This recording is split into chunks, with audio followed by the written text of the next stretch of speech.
Sir मैं आपसे ये समझना चाहूँगा, जिस तरह से हम देख रहे हैं कि फ़िनटेक इतना बड़ा रोल प्ले कर रहा है क्रेडिट एनहांसमेंट में, जिस तरह से बात हो रही है कि फ़िनटेक की वजह से क्रेडिट जो है 10x तक पहुँच जाएगा अगले 5-6 साल में।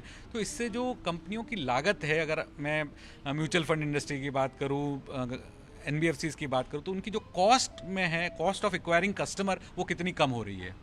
देखिए, ये कॉस्ट ऑफ एक्वायरिंग कस्टमर साल भर साल कम होते ही रहे। एज टेक्नोलॉजी जब ज़्यादा से ज़्यादा टेक्नोलॉजी यूज़ करता है, ऑपरेटिंग कॉस्ट तो कम होता होगा ही। तो आगे के दशक में ये जो हम बोलते हैं ना, डिजिटल पब्लिक इंफ्रास्ट्रक्चर डीपीआई, जो कल भी आपने देखा होगा, बहुत सारे नए नए डीपीआई लॉन्च हुए हैं यूपीआई के साथ। ये जो ये जो डीपीआई है, उसके वजह से कॉस्ट तो कम होगा ही एक्विजिशन का। नॉट ओनली एक्विजिशन कॉस्ट, इसका जो ऑपरेटिंग कॉस्ट है वो भी कम होगा। Yes sir. Right. So sir, ये जो कॉस्ट आपका कम हो रहा है, तो ये कहीं ना कहीं जो कंज्यूमर है उसको भी पास ऑन होता है? 100%। इकोनॉमीज ऑफ स्केल जो बोलते हैं ना, जब बड़ा बन जाता है, एक्विजिशन ईजी हो जाता है, तो cost of credit, cost of consumption कम ही होगा। Yes sir.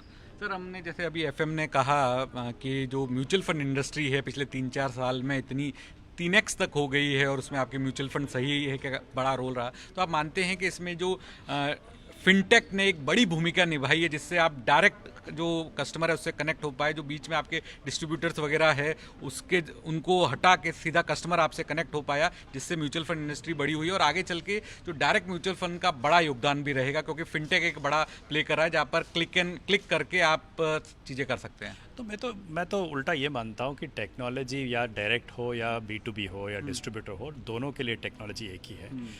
मुझे बल्कि ये मानना है कि डिस्ट्रीब्यूटर्स चाहिए, इतने बड़े कंट्री को मैनेज करने के लिए, इतने बड़े नेटवर्क को मैनेज करने के लिए डिस्ट्रीब्यूटर चाहिए, जो सेल्फ डायरेक्टेड इन्वेस्टर्स है, जिनको सब जानते हैं क्या रिस्क लेना है, कैसे इन्वेस्ट करना है, उनके लिए सेल्फ डायरेक्टेड जो डायरेक्ट टू बिजनेस वाले, मुझे लगता है कि 90% लोग हैं, उनके लिए एडवाइस चाहिए, उनके लिए गाइडेंस चाहिए।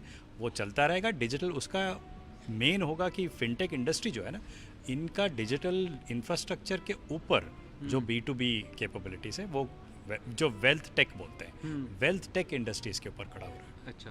और सर, क्या पेमेंट कंपनीज में हम देख रहे हैं कि पेमेंट कंपनियां जो है, या फिर जिन्होंने डिजिटल पे बहुत ज़्यादा स्पेंड किया है, वो उनकी हमेशा मांग रहती है कि जो चार्जेस वगैरह है, एमडीआर चार्जेस है, बाकी जो चार्जेस है, उनको बढ़ाया जाए, उनको लागू किया जाए, क्योंकि it's not a sustainable for long term. So आप इस पॉइंट को व्यू करते हैं, क्योंकि अगर वो चार्जेस अप्लाई किए जाते हैं तो पूरा जो इकोसिस्टम है उसको फ़ायदा है, क्योंकि अभी केवल कंज्यूमर के पॉइंट से देखा जाता है कि कंज्यूमर को कोई पे नहीं करना, लेकिन एक बैकएंड पे उसकी कॉस्ट है। नहीं, एमडीआर तो देखिए, ये तो बहुत बड़ा डिस्कशन है, गवर्नमेंट के साथ हो रहा है, रेगुलेटर के साथ हो रहा है, बट ये लगता है कि एमडीआर शुड बी इक्विटेबल और जस्टिफाइबल। यही आई थिंक मोरलेस डिमांड है। मुझे लग रहा है अभी जब as eco structure becomes bigger, there has to be either a direct way of getting compensated या indirect way of getting compensated. तो इसको कैसे लागू किया जाए जहाँ एंड बेनिफिशियरी को इतना इम्पैक्ट ना हो, that is a critical discussion. तो आजकल वही डिस्कशन चल रहा है, whether it's a digital public good, अगर through digital public good cost को कम किया जाए, बट एक्विजिशन कॉस्ट को किसी को तो बेयर करना है, किसी को तो इंफ्रास्ट्रक्चर कॉस्ट बेयर करना है, वो कैसे किया जाए उसके ऊपर बहुत सारा डिबेट हो रहा है। मुझे लगता है आने वाले दिन में इस पर कुछ ये भी आएंगे, विल सम रिलीफ भी आएंगे लोगों के लिए। It should not impact the end customer, that is the critical piece. तो my last question is that हम ये ग्लोबल फिनटेक फेस्ट 2023 की बात कर रहे हैं, और ये इतना बड़ा इवेंट आपने बना दिया है, तो ग्लोबल फिनटेक फेस्ट 2028 की बात करेंगे फार डाउन द लाइन, तो पेमेंट इकोसिस्टम और ये डिजिटल इकोसिस्टम कितने एक्स आप देखते हैं? कल आपने देखा होगा यूपीआई ने 100 बिलियन ट्रांजैक्शंस के लिया है। तो हम लोग, एक कहावत है इंग्लिश में, हम लोग नियर टाइम को ओवर एस्टिमेट करते हैं, लॉन्ग टाइम को बहुत अंडर एस्टिमेट करता है। तो मैं जो भी बोलूँगा 5 साल में क्या होने वाला है, it will be an underestimate. But definitely I think ये जो स्केल पे हम लोग अभी चल रहे हैं, 10x 20x 30x का कोई मतलब ही नहीं रहेगा। We will be much much larger scale. Ultimately even today, इतने सालों के बाद में भी, a very very small portion of the country is fully digitally network और कनेक्टेड।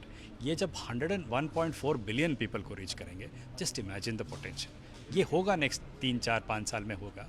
जब वो हो जाएगा, then the potential is immense. हमसे बात करने के लिए बहुत बहुत शुक्रिया। थैंक यू, धन्यवाद।